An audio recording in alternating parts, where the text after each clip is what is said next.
My name is John Williams, and for 32 years, I believed in hard work, loyalty, and the power of dedication. I'm a foreman at Peterson Construction, been there for 8 years now, working my way up from carrying tools to managing crews. My hands are permanently stained with grease and calloused from steel and concrete, but I've never been ashamed of honest work. Every blister earned helped build the life I thought I wanted. I married my high school sweetheart, Bethany, B, I called her, 3 weeks after graduation. She was 18, golden hair always catching sunlight, with this laugh that made my chest tight in the best way. We were those kids everyone said would never last, too young and too broke to make it work. But we proved them wrong, or so I thought. While my classmates partied through college, I was pulling double shifts to pay for our tiny apartment, then saving for a house down payment, then working overtime to fill that house with the life she deserved. Bethany stayed home, and that was our arrangement. Traditional, maybe old-fashioned, but it worked. She maintained our space, cooked dinner most nights, handled the domestic side while I handled everything else.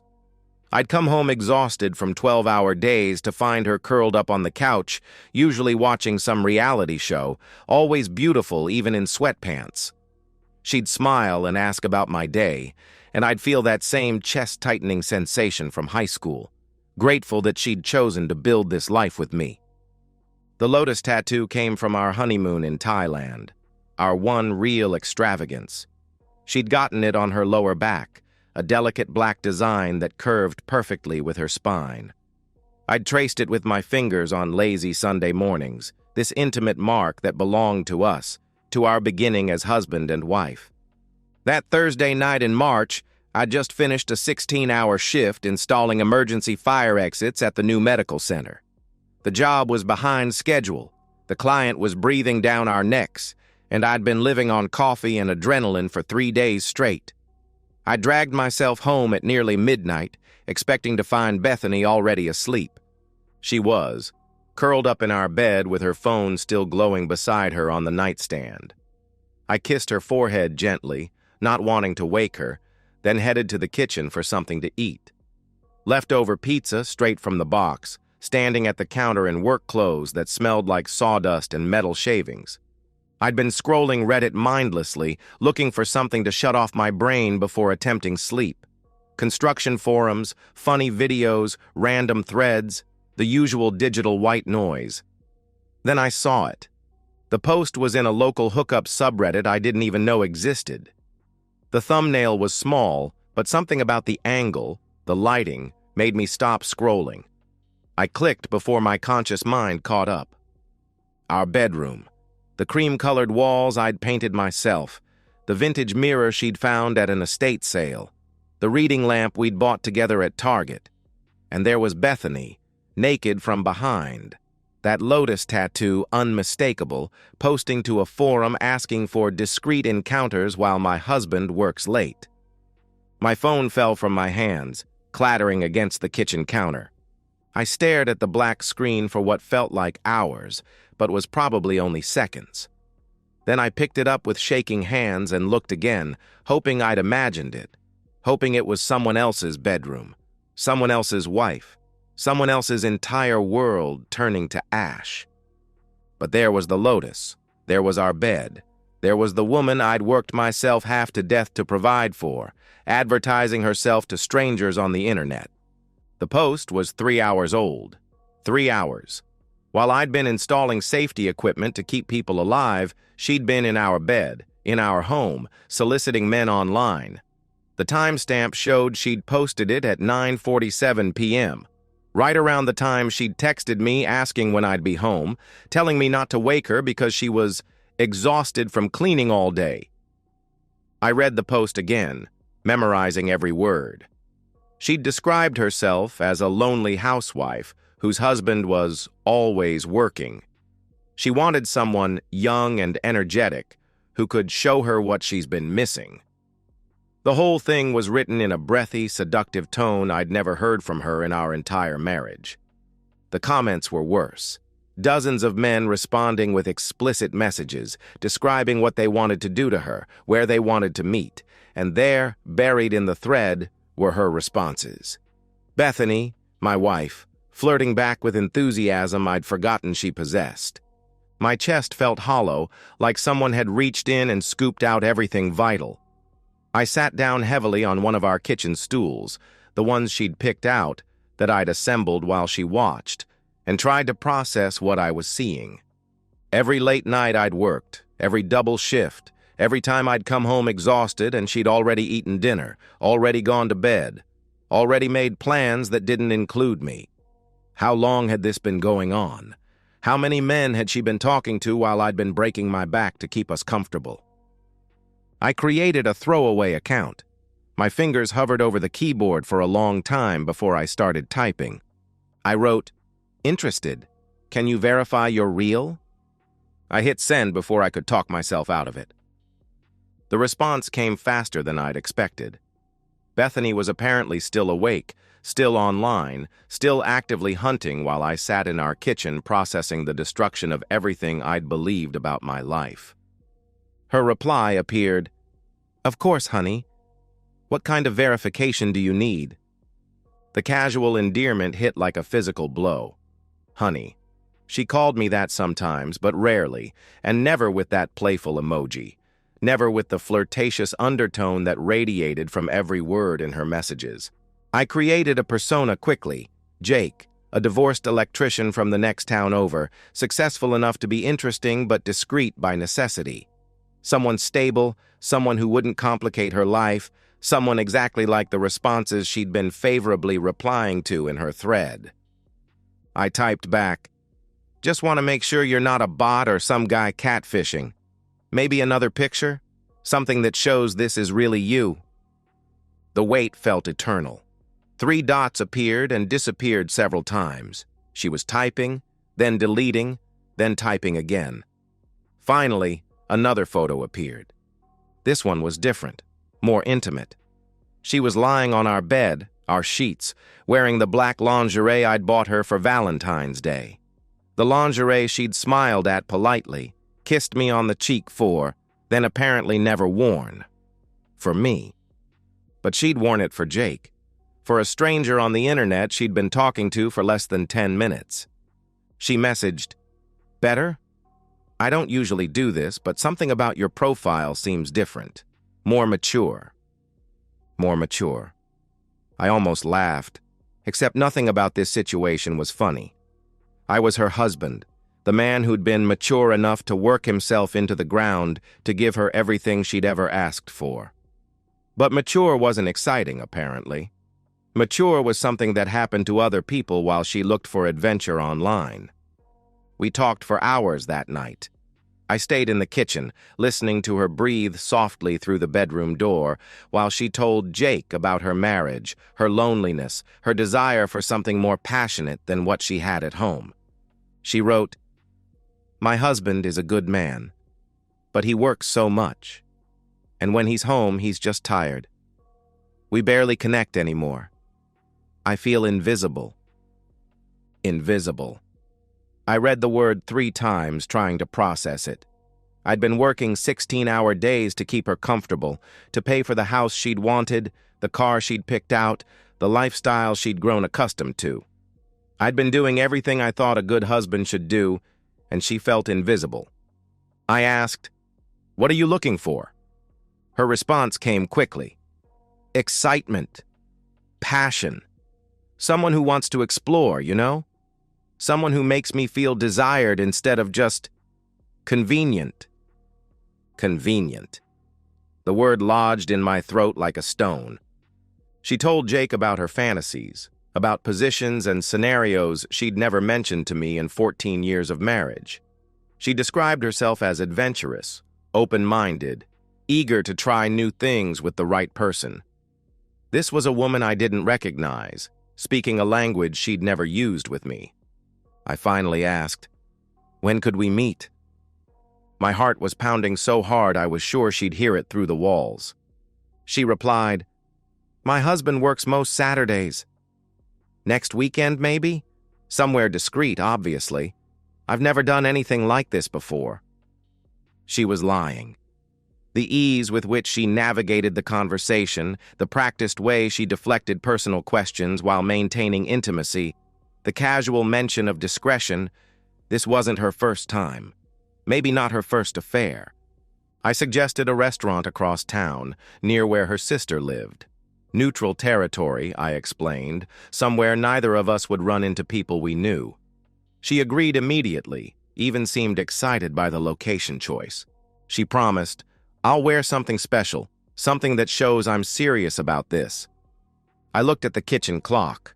2:47 a.m. I'd been awake for nearly 24 hours, most of it spent watching my wife enthusiastically plan to cheat on me with a man who didn't exist. In the bedroom, she'd finally gone quiet, probably fallen asleep with her phone in her hand, dreaming about her upcoming adventure. I sat in the dark for another hour, staring at our conversation thread, memorizing every word. The woman in those messages wasn't someone I knew. She wasn't the girl I'd married. The quiet homebody who preferred Netflix to nightlife, who claimed to be too tired for much of anything lately. She was someone else entirely. Someone who'd been hiding behind the face I'd been kissing goodnight for years. Saturday was 5 days away. 5 days to figure out exactly what I was going to do with this information, how I was going to handle the moment when Bethany realized that Jake wasn't a stranger at all. 5 days to decide what kind of man I was going to become. Friday morning, I called in sick for the first time in 2 years. Peterson wasn't happy about it. We had deadlines breathing down our necks, but I told him it was a family emergency. Not exactly a lie. The law office of Sarah, attorney at law, occupied the 3rd floor of a downtown building that had seen better decades. Her receptionist, a woman with steel gray hair and knowing eyes, led me to a conference room that smelled like coffee and determination. Sarah turned out to be nothing like I'd expected. Maybe 40, compact and sharp-edged, with the kind of direct stare that suggested she'd heard every story and seen every type of human wreckage that walked through her door. She said, gesturing to a chair across from her desk, "Mr. Williams, you mentioned adultery on the phone. What exactly are we dealing with?" I'd prepared for this conversation, but laying it out in clinical terms still felt surreal.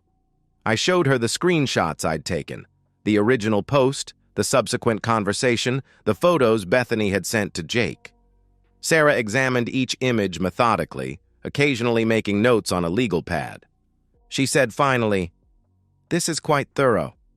Most men in your situation come to me with suspicions and hurt feelings. You've got documentation." I replied, "I work in construction. You don't build anything solid without a good foundation." She smiled at that. The first time her expression had softened since I'd walked in and said, "Smart. Now tell me about your assets." We spent the next hour dissecting my marriage from a legal perspective. The house was in both our names, but I'd made every payment. The cars, the savings account, the furniture, all purchased with my income, while Bethany had contributed nothing financial to our household in over a decade. Sarah explained, "Illinois is a no-fault state, but adultery can still influence asset division, especially when there's evidence of deception and a pattern of financial dependence. The fact that she's been actively seeking encounters while you've been the sole provider works in your favor."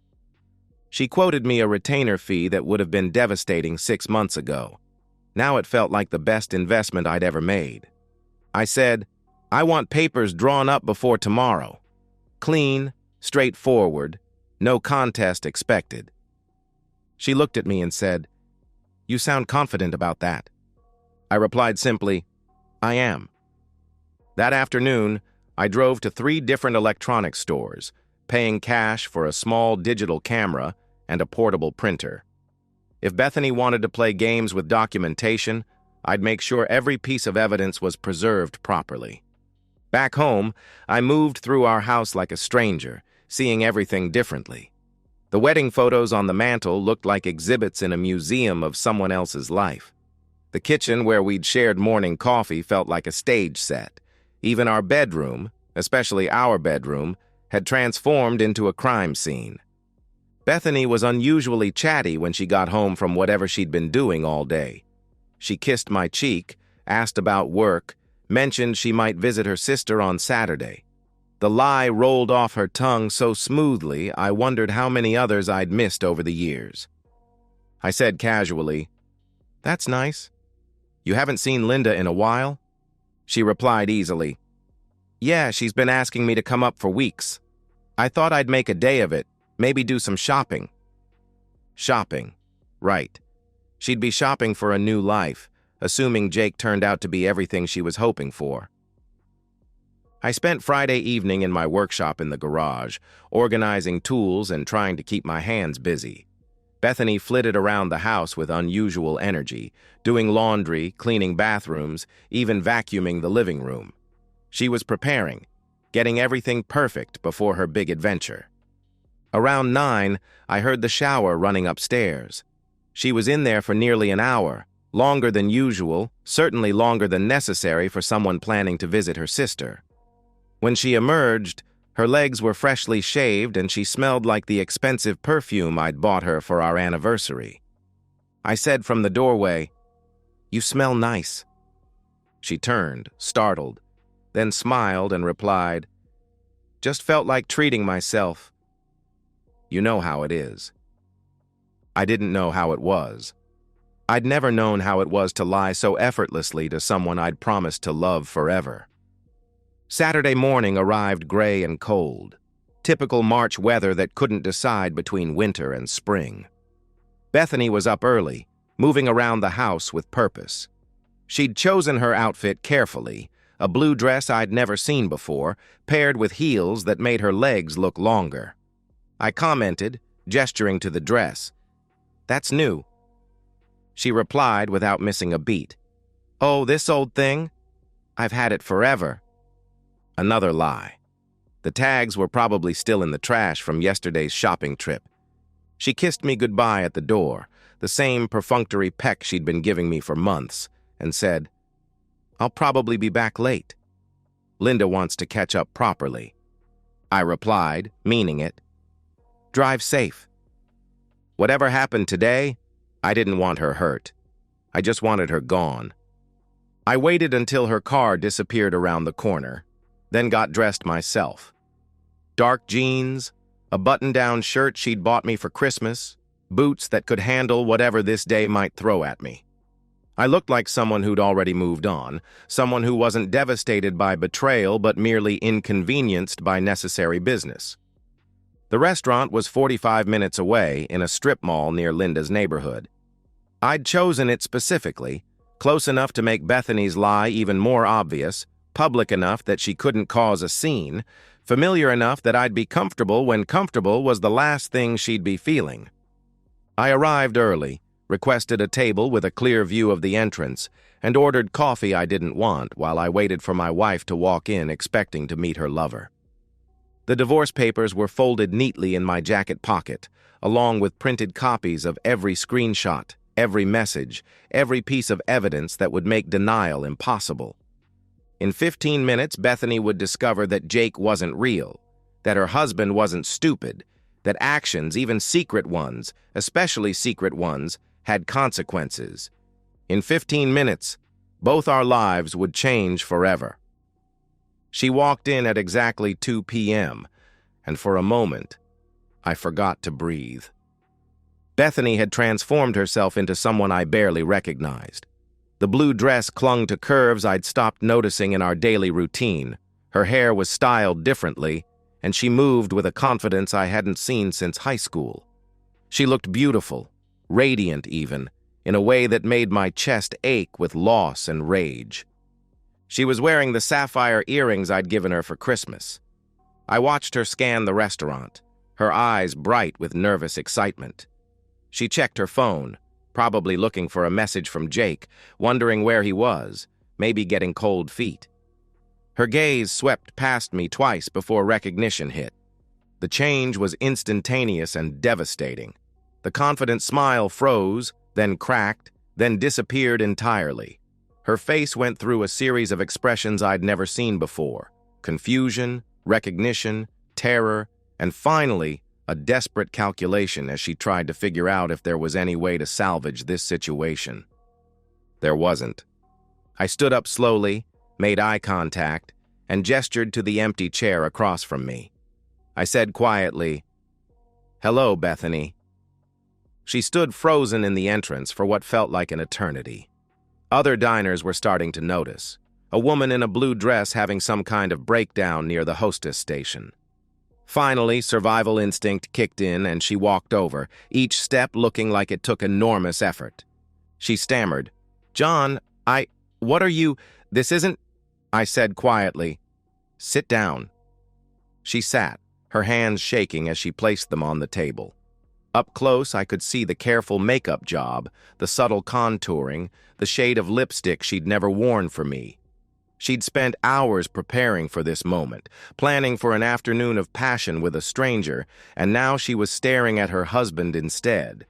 She said, confused, "How did you— I don't understand what's happening." I pulled out my phone, opened the Reddit app, and showed her our conversation thread. Her eyes went wide, then wider, as she scrolled through messages she'd thought were private, intimate exchanges with someone who didn't exist. I explained, "Jake's not real. Jake is me. Every message you sent, every photo, every plan you made, you were talking to your husband." The color drained from her face completely. She pleaded, "John, please, I can explain." I cut her off. "Explain what?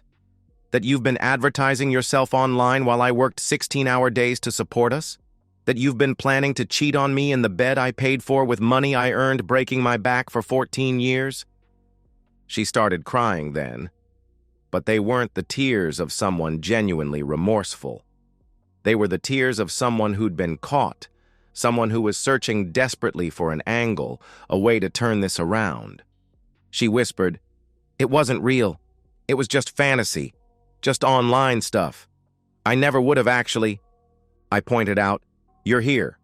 You got dressed up, you lied about visiting your sister, you drove 40 minutes to meet a stranger for sex. Which part of that wasn't real?"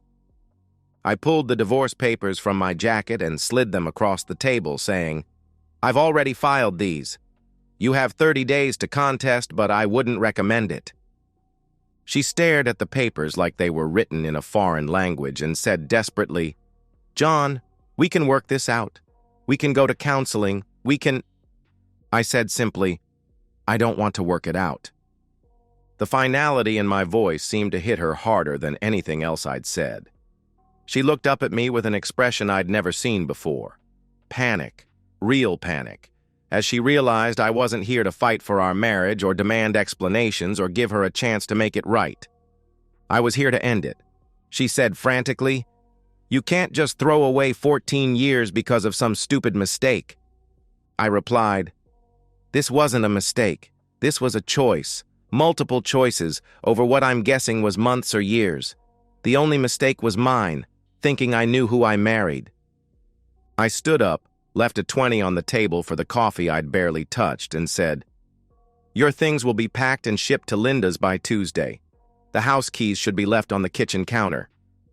She called out, "John, wait!" But I was already walking away, past the other diners who'd been pretending not to watch our table, past the hostess who'd seen enough drama to know when it was over. I could hear Bethany calling my name, but I didn't turn around. Outside, the March air felt clean and sharp in my lungs. I drove home slowly, taking the long way, letting the reality settle into my bones. By the time I pulled into our driveway, my driveway now, I felt something I hadn't experienced in years. Peace. The house felt different immediately, not empty. Bethany's physical presence had become so minimal over the years that her absence wasn't a shock. It felt clean, honest, like a space where I could finally exhale without wondering what lies were being told in the next room. I packed her belongings methodically over the next 2 days. Clothes, toiletries, the romance novels she'd collected but never seemed to read, photo albums from a marriage that had apparently been a performance. I found things I'd forgotten she owned, gifts from me that had been shoved in drawers, unused and clearly unwanted. The divorce proceeded exactly as Sarah had predicted. Bethany never contested the papers, never tried to claim assets she hadn't earned, never even attempted to contact me after that day in the restaurant. Linda called once, crying, apologizing for something she hadn't done and couldn't control. I told her she was welcome to visit any time. I'd always liked Bethany's sister, and her loyalty to family didn't change the fact that her sister had destroyed ours. The house felt larger without the constant undercurrent of tension I hadn't realized I'd been living with. I started cooking again, really cooking, instead of grabbing fast food between shifts. I bought groceries based on what I wanted to eat, not what someone else might tolerate. I watched movies I actually enjoyed instead of background noise for someone else's disinterest. Work became something different, too. I'd been using overtime as an escape from a home that had stopped feeling like home, but now I had a reason to come back each evening. My own space, arranged exactly how I wanted it, occupied by someone who wasn't performing happiness for an audience of one. The guys at work noticed the change, though most were tactful enough not to ask directly. Peterson pulled me aside after a few weeks, wanting to make sure I was handling whatever family emergency had kept me out that Friday. I told him, "I'm handling it fine. Better than fine, actually."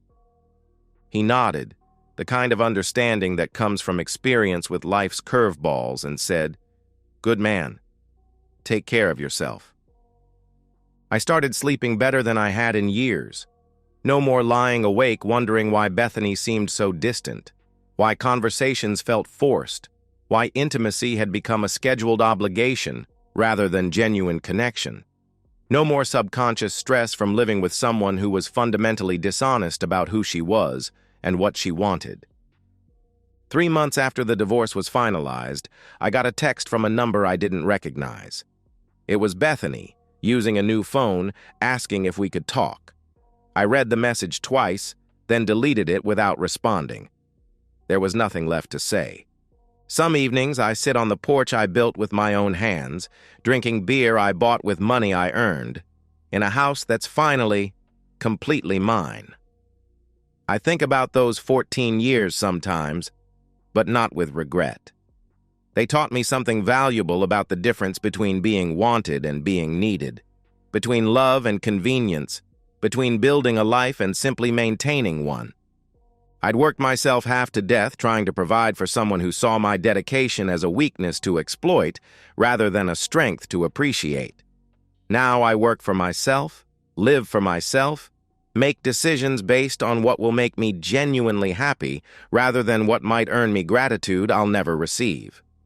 The betrayal hurt, but the liberation that followed hurt more. The painful realization of how much of myself I'd lost trying to make someone else happy. How much life I'd missed while focused on earning love that was never really there. I don't hate Bethany anymore. Hatred requires energy and emotional investment I'm not willing to spare. She made her choices, revealed who she really was, and gave me the gift of clarity. For that, in a strange way, I'm grateful. These days, when people ask if I'm dating, I tell them I'm not in any hurry. I'm learning to enjoy my own company again, to build a life that's authentically mine rather than a compromise between what I want and what someone else might accept. Someday, maybe I'll meet someone who appreciates dedication rather than resenting it, who sees partnership as addition rather than subtraction, someone who chooses honesty even when lies would be easier. But if I don't, that's fine too. I've learned the difference between being alone and being lonely, and I'm no longer afraid of either. The house is quiet these days, but it's a peaceful quiet. The quiet of someone who finally knows exactly who he is and exactly what he's worth. And so, we've reached the end of today's story. Was it what you expected, or did it take a twist you didn't see coming? I'm curious to hear your thoughts. Share them in the comments below, and let's get a conversation going. If this story kept you hooked, make sure to hit that like button. And if you're new here or just haven't subscribed yet, now's the perfect time to join our community. I bring you fresh, captivating stories every day, So click that subscribe button and turn on notifications so you never miss out. Thanks for watching, and I'll see you in the next one.